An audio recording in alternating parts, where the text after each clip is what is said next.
제주에서 줄어드는가 싶었던 아동 학대 사례가 다시 증가하고 있습니다. 특히 학대가 반복되는 경우도 매년 늘어 심각성을 더하는데요. 인식 개선 교육과 사회 안전망 구축이 시급하다는 지적이 나옵니다. KCTV 제주 방송 김경임 기자입니다. 가정집 바닥이 온갖 쓰레기로 가득 차 있습니다. 지난해 7월 쓰레기 더미가 쌓인 집에서 어린아이 4명을 키우던 40대 여성이 아동복지법상 방임 혐의로 경찰에 입건됐습니다. 이후 경찰이 임시조치 5호인 기관 상담, 교육 위탁 신청을 하면서 해당 여성은 재발 방지 교육을 받았고 현재 관련 기관에서 지속적으로 사례 관리를 진행하고 있습니다. 지난 2022년에는 도내 한 어린이집 교사들이 30명에 달하는 원아들을 학대한 사실이 알려지면서 도민들의 공분을 사기도 했습니다.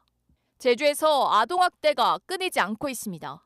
최근 5년 동안 제주도로 접수된 아동학대 의심 신고는 4,600여 건, 코로나19 시기였던 지난 2021년 1,100여 건까지 치솟았던 신고 건수는 2022년 이후 800건대로 줄었지만 지난해 소폭 상승하며 증가세를 보이고 있습니다.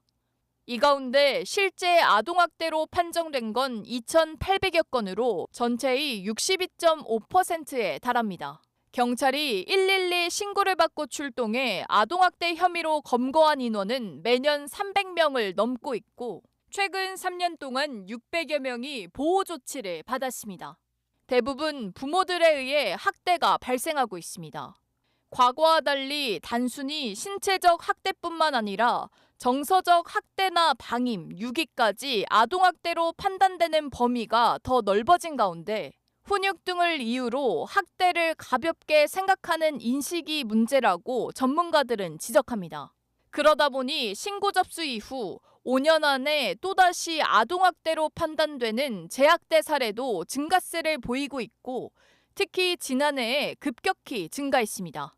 전문가들은 부모 교육뿐만 아니라 일반인을 상대로 한 인식 개선 교육도 필요하다고 강조합니다.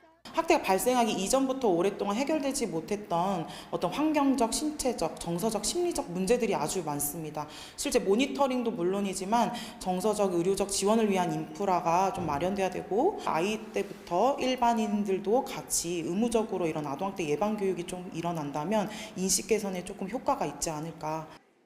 아동학대를 추방하기 위한 사회적 안전망 구축과 연계 서비스가 더욱 강조되고 있습니다. KCTV 뉴스 김경임입니다.